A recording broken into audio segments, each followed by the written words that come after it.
Hello, I am Arushi Mishra.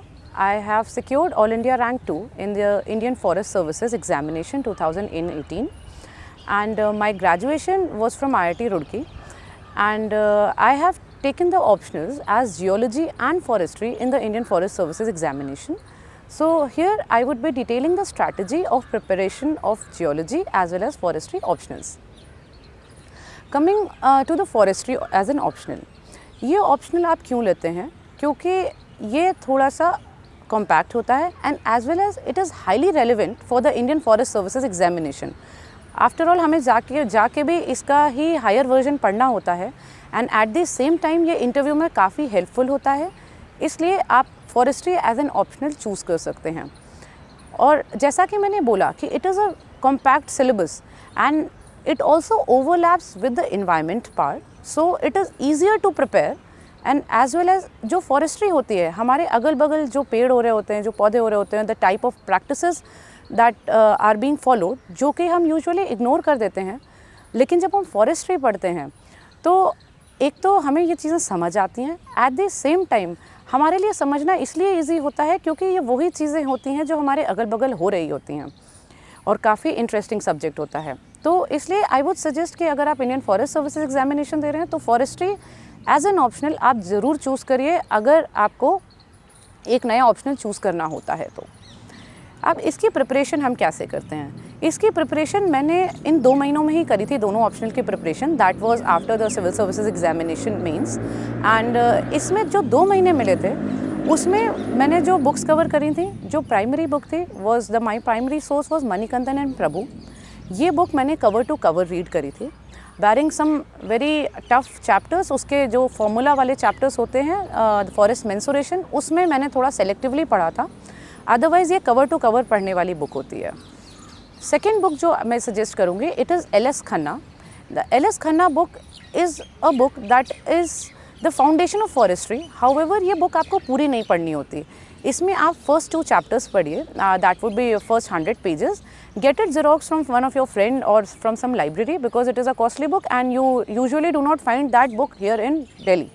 So आपको easier होगा कि आप किसी से मांग के xerox करा लीजिए और अपनी information the silvicultural system part that covers the maximum of forestry paper वो थोड़ा आपको lucidly और easily समझ आ जाएगा क्योंकि वो बहुत ही अच्छे से explained है उसमें. थर्ड जो मैंने सोर्स रेफर किया था वो था ऋषभ गुप्ता सर के notes. They are available in the market and as a Xerox form and they are presented in a diagrammatic and a flowchart way. तो ये जो होते हैं ये पढ़ने में ये उन्होंने बेसिक जो फॉरेस्ट्री के क्वेश्चंस आते हैं और जो सिलेबस होता है उसको सेग्रीगेट करके बहुत ही प्रॉपरली दिया गया है. तो व्हाट आई वुड सजेस्ट कि आप इन तीनों को अच्छे से जाइए. इसमें specially you have to learn and understand and learn Manikandan and Prabhu book as well as the Rishabh Gupta sir's notes. However जो एल.एस. खन्ना वाला पार्ट है जो मैंने स्टार्टिंग के 100 पेजेस कहे हैं वो आप सप्लीमेंट्री नॉलेज के लिए रीड कर सकते हैं अगर आपके पास टाइम बचता है तो. अगर नहीं बचता तो आपको इसमें ज़्यादा मेहनत करने की ज़रूरत नहीं है. Eight the same time what I would suggest कि आप जब फॉरेस्ट्री की प्रिपरेशन करते हैं तो आपको क्या चीज़ मैंडेटरली चाहिए वो ये होती है कि पहले आप अपना सिलेबस का प्रिंट आउट निकलवा लीजिए. सेकेंड चीज़ लास्ट 10 ईयर्स पेपर्स निकलवा लीजिए. तो उससे क्या होता है कि जब हम इन अपने दोनों सोर्सेस को पढ़ते हैं देन वी रियलाइज़ कि बहुत सारे ऐसे टॉपिक्स हैं जो कि कवर्ड नहीं हैं. तो उन टॉपिक्स को हमें छोड़ के नहीं जाना चाहिए क्योंकि we are fighting for each and every mark. So इन टॉपिक्स के लिए आप उनको गूगल कर सकते हैं. आप इंटरनेट पे इसको बहुत सारा पढ़िए और एट द सेम टाइम आप अपने जब क्वेश्चन पेपर को पास्ट 10 ईयर्स क्वेश्चन पेपर्स से जब आप देख रहे होते हैं तो you realize after reading these 2 sources as well as the internet sources that you might be referring for the unlisted topic, the topics that are not mentioned in those books, जब आप उनको भी देखते हैं उसके बाद भी जब आप past 10 years papers को देखते हैं then you realize कि there are many dimensions that are not covered और वो पूछे जा रहे हैं जो कि इन सब चीज़ों से कवर नहीं होते हैं. बट आई वुड सजेस्ट कि आप इनको हाईलाइट करिए, इनकी एक लिस्ट दिमाग में तैयार कर लीजिए या आप कहीं लिख लीजिए और इनके आप आंसर्स प्रिपेयर कर लीजिए. For example there is a recurrent question on 10 micro forest produce. ये सारी जो चीज़ें होती हैं ये हम जब पढ़ रहे होते हैं हमारे सामने होता है लेकिन हम इनको ध्यान नहीं देते कि how would it be presented in a question paper. तो इसलिए हमें ऐसी चीज़ों को क्वेश्चन पेपर से आइडिया लगता है. तो आप क्वेश्चन पेपर साथ में रखिए, सिलेबस साथ में रखिए और अपनी ये पढ़ाई साथ में करते रहिए। तो इससे क्या होता है, अपना फॉरेस्ट्री बहुत ईजिली कवर हो जाता है। Eight the same time what I would suggest कि आप करंट अफेयर्स कोई भी एक सोर्स से डिलीजेंटली पढ़ लीजिए मेंस के लिए, क्योंकि जो एनवायरनमेंट वाला करंट अफेयर्स है उसके 1 या 2 क्वेश्चन आने के चांसेस बहुत ज़्यादा होते हैं फॉरेस्ट्री पेपर में, तो वो आप अच्छा स्कोर कर सकते हैं। देन इसमें जो डिफरेंट चीज़ जो ये सब करते हैं, व्हाट आई डिड वाज कि जो मणिकंदन एंड प्रभु बुक है that has many sub parts, उसमें इतने सब पार्ट होते हैं कि by the time you reach the end of the book you lose the track of what you are reading. In fact even after the chapter ends and you lose the track कि आपने पढ़ा क्या। But I would suggest कि आप हर chapter का index बना लीजिए। Chapter की जो सब हेडिंग्स होती हैं आप उनको इंडेक्स के फॉर्म में A4 में अलग कर लीजिए। तो इससे क्या होगा, you would get an idea 1 से 2 बार पढ़ने में कि आपने पढ़ा क्या है। And at the same time जब आप एग्ज़ाम देने जा रहे होंगे उससे 1 दिन पहले अगर आप इंडेक्स देख लेते हैं तो you would get to revise the basic parameters over which the subject was all about and what might be asked and what you have to write. ये आपके पिलर्स होते हैं जिनके बेसिस पे आपको आंसर लिखना होता है। Secondly what I would suggest constructive use of YouTube here. Why YouTube? Because हम जब यूट्यूब में बहुत सारी चीज़ें इसमें फॉरेस्ट्री में ऐसी होती हैं जो कि हमारे आसपास तो हैं लेकिन हमें ध्यान नहीं दिया हमने। तो आप जो भी टॉपिक्स आपको लगता है आउट ऑफ इंटरेस्ट जो आपको लगता है आप उसको प्रिपेयर करिए और उसको यूट्यूब पे सर्च करिए। Random searches of YouTube what it would help you to do would, एक तो आपकी इंटरेस्ट डेवलप होता है, you get an understanding and at the same time क्योंकि हर इंसान अलग यूट्यूब चैनल को या अलग वीडियो देखता है तो उससे क्या होता है कि एक दिमाग में उसके अनकॉन्शियसली डिफरेंट एग्जाम्पल्स बैठ जाते हैं, वो कि प्रिपेयर नहीं कर रहा होता बट वो बैठ जाते हैं। And when you right the answers these different examples of every person makes a difference here. What I did here was this only. Eight the same time जब आप फॉरेस्ट्री का पेपर लिख रहे होते हैं तो उसमें you make sure that you put illustrations. Illustrations what I would suggest बहुत ज़्यादा करने की ज़रूरत नहीं पड़ती, अगर आपने इतना पढ़ लिया होता है तो इतना टाइम नहीं होता है। लेकिन मेक श्योर कि after 4-5 answer you put a good diagram and if possible put in almost after her 2 answer के बाद you can put a diagram. However जैसे मेरे साथ देखा जाए तो मुझे इतना टाइम नहीं मिला था, मैंने शायद पूरे पेपर में दोनों पेपर को कंबाइन करके 4 या 5 डायग्राम्स बनाए होंगे। इसके अलावा एक जो चीज़ जो डिफरेंस मुझे लगा कि when we write the forestry paper what we tend to do कि उसमें कुछ एनवायरनमेंट का पार्ट आ जाता है या कुछ ऐसा पार्ट आता है जो बहुत इजी होता है और कुछ ऐसे क्वेश्चंस होते हैं जो चूज़ करने में आते हैं जो कि काफ़ी रोट लर्निंग के होते हैं।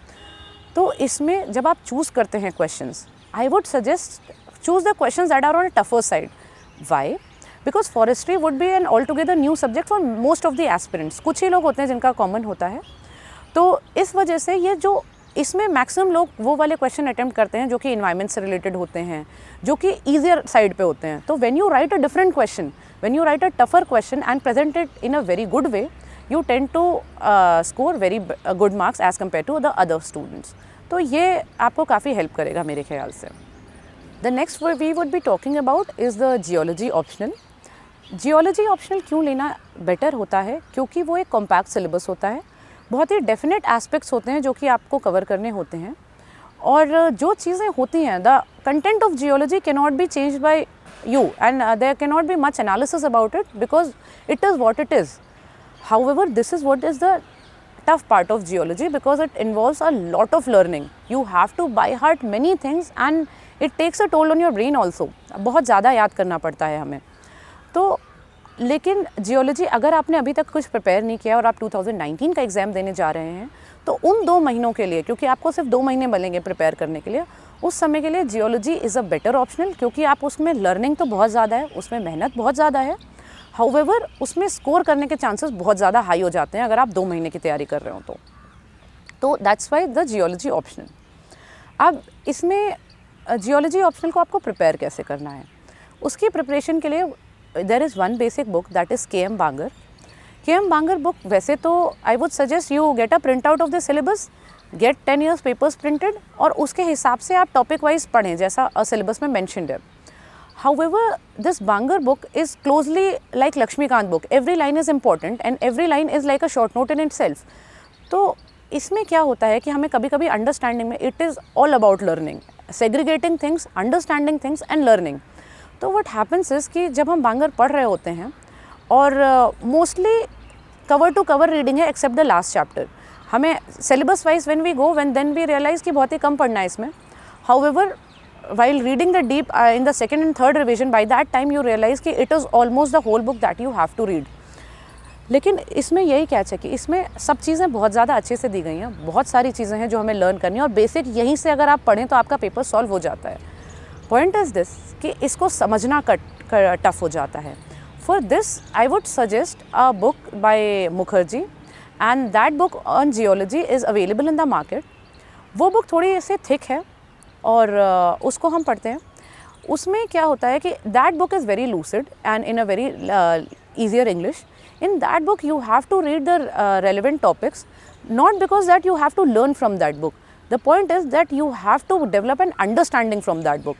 आपको learn KM बांगर से ही करना होता है, लेकिन मुखर्जी बुक से आप उसको understand करने में आपको help मिलेगी, आपको चीज़ें समझ आने लगेंगी. Then we come to the notes. जैसे मैंने खरीदे थे प्रजेश जीना सर के notes हैं मार्केट में and they are very good notes on geology. आपको उसको भी कवर टू कवर लर्न करना पड़ेगा. तो इन बेसिक 3 चीज़ों को करने के बाद you would get a basic understand of geology. और अगर आप इनको याद कर लेते हैं तो you have a very good chance of scoring very good in geology. However यहाँ पे प्रॉब्लम क्या आती है जियोलॉजी को याद करने में? जियोलॉजी को याद करने में ये प्रॉब्लम है कि जियोलॉजी बहुत सारा है. तो उसको याद करने के लिए जैसे मैंने आपको इंडेक्स बनाना बताया था फॉरेस्ट्री में, आप जियोलॉजी में भी हर चैप्टर का इंडेक्स बनाइए, चैप्टर वाइज इंडेक्स बनाइए, क्योंकि चैप्टर में हर एक सब हेडिंग के अंदर भी बहुत सारी हेडिंग्स होती हैं और उनके मैं आपको सजेस्ट करूँगी आप कोई चार्ट्स बनाइए, आप टेबल्स बनाइए या आप निमोनिक्स बनाइए, जैसे भी बनाइए बट याद करिए. आप समझिए, उनका एक पैटर्न समझिए और उनको याद करिए. इसमें भी एक कंस्ट्रक्टिव यूज़ हम ऑफ यूट्यूब हम कर सकते हैं, क्योंकि बहुत सारे ऐसे टॉपिक्स हैं जो इन तीनों सोर्सेज जो मैंने मेंशन करें उसमें नहीं है. बट आई वुड सजेस्ट कि you Google it and if possible see all those things that are mentioned in the syllabus on YouTube. It is for a reason that we have very lesser idea about how minerals look like, how different minerals look like, what are the different type of rocks. जब हम इसको actually देखते हैं तो हमें चीज़ें समझ में आती हैं. हम उसको वो जो रोट लर्निंग से बेटर वो हमारी अंडरस्टैंड करने की कैपेसिटी को बढ़ाता है. तो आई वुड सजेस्ट आप वो देखें. At the same time YouTube का हेल्प इसमें हो सकता है कि there are lectures by the HRD ministry. आप जो है यूट्यूब में लेक्चर साइन करेंगे, NPTEL के लेक्चर्स होते हैं, NPTEL बाय HRD मिनिस्ट्री. आपको उसमें जियोलॉजी के लेक्चर्स मिल जाएंगे, आप रेलिवेंट टॉपिक्स के लेक्चर्स देख सकते हैं. There are also lectures of one professor of IIT Bombay, TK Biswal. और तो उनके जो लेक्चर्स हैं वो वैसे तो इन डेप्थ जियोलॉजी के हैं. हाउएवर जो आपको रेलेवेंट लगे आप पढ़ लीजिए. उससे फ़ायदा क्या होगा? फॉर एग्जांपल जियोलॉजी में एक बहुत ही इंपॉर्टेंट साइट है इंडिया में, अम्बे वैली. तो अम्बे वैली जब हम ये 3 सोर्सेज पढ़ते हैं तो we do not come to know this point कि ये अपने यहाँ इंडिया में जियोलॉजिकली इंपॉर्टेंट है. However after seeing those lectures you realise कि जियोलॉजिस्ट वहीं जाते हैं रिसर्च करने में के लिए. और जब आप वो चीज़ एज एन एग्जाम्पल लिख देते हैं अपने आंसर्स में, तो whenever a geologist is checking your answer paper, it makes a difference. It makes him realize that you are the one who has this in-depth understanding of geology. तो ये आपके लिए हेल्पफुल होगा. तो ये सारी जो चीज़ें हैं ये आपको लगेगा कि ये बहुत ज़्यादा टफ हैं. एट द सेम टाइम क्योंकि आपको सिर्फ 2 महीने में कवर करना होता है. There are actually 8 weeks left and in that 8 weeks you have to prepare for both these optional if you have not prepared till now. So I would be detailing you the strategy कि हम थोड़ा सा इसको कैसे डिलीनिएट कर सकते हैं और लर्न कर सकते हैं, समझ सकते हैं. इन दैट हम प्लान की बात करते हैं तो आपको अपने दिमाग में बनाना है कि you have to finish both this syllabus in within 30 to 35 days. In the first week आप प्रिपेयर करिए, एक फॉरेस्ट्री की कोर बुक उठाइए, उसको कंप्लीट करिए. सेकेंड वीक में जियोलॉजी की कोर बुक उठाइए और उसको कंप्लीट करिए. बाय दैट टाइम इनमें ना आपको आइडिया लगेगा, लेकिन you would not be understanding much. Then again third week come. In the third week again complete with some forestry book. जो आपकी फॉरेस्ट्री रह गई है उससे कवर करिए, यूट्यूब से कवर करिए, जितना आपको समझ आता है. तो आपकी एक बेसिक अंडरस्टैंडिंग इन वजह थर्ड वीक तक डेवलप हो जाएगी फॉरेस्ट्री की. फोर्थ वीक आप यही करिए जियोलॉजी के साथ. तो इससे आपकी जियोलॉजी की बेसिक अंडरस्टैंडिंग डेवलप हुई. इन सब में आपको हार्डवर्क बहुत लगेगा, हाउएवर इट पेज ऑफ। 1 महीने के एंड तक आपको एक बेसिक अंडरस्टैंडिंग डेवलप हो गई होगी। उसके बाद का क्या करना है, उसके बाद जो 1 मंथ बचता है उसमें आपको रिविजन्स करने हैं। काफ़ी हद तक वो रिविजन्स जो होते हैं वो हमारी अक्सर रीडिंग ही होती है, क्योंकि हमने अभी तक बहुत सारा कुछ कवर करा नहीं होता है। बट वो रीडिंग कम रिविजन्स जो होते हैं वो आप वीक को डिवाइड करिए, 3 डेज़ 4 डेज़, 3 डेज़ 4 डेज़, कभी 3 days forestry 4 days geology, 3 days forestry 4 days geology. And bye the time you go for the examination, make sure कि आपने 3 से 4 रीडिंग्स कर ली हैं, आपने पास्ट 10 ईयर्स के क्वेश्चन पेपर्स कर लिए हैं, सिलेबस के एक पॉइंट के बारे में आपके पास minimum you have the content of writing for 1 और 2 पेज। तो इसके बाद जब आप पेपर में जाते हैं तो you feel confident about it और आप इसको ईजिली कर सकते हैं। इन सब में मेरा एक सजेशन होगा कि जब हम जियोलॉजी और फॉरेस्ट्री पढ़ते हैं तो फोकस किस पे ज़्यादा करें। अगर आपके ये ऑप्शनल्स हैं, I would suggest focus on geology if you have taken it, because geology is a tougher optional, as well as कि जो फॉरेस्ट्री ऑप्शनल है वो मैक्सिमम बच्चे लेते हैं, तो यहाँ पे एज क्रिएट करना थोड़ा टफ हो जाता है। However if you score very good in geology, if you work very hard in geology, तो आपको यहाँ पे you can take this edge. तो व्हाट आई वुड सजेस्ट कि जब आप प्रिपेयर कर रहे हैं, make sure that in your time table you focus more time on geology because it is tougher as well as it can give you an as.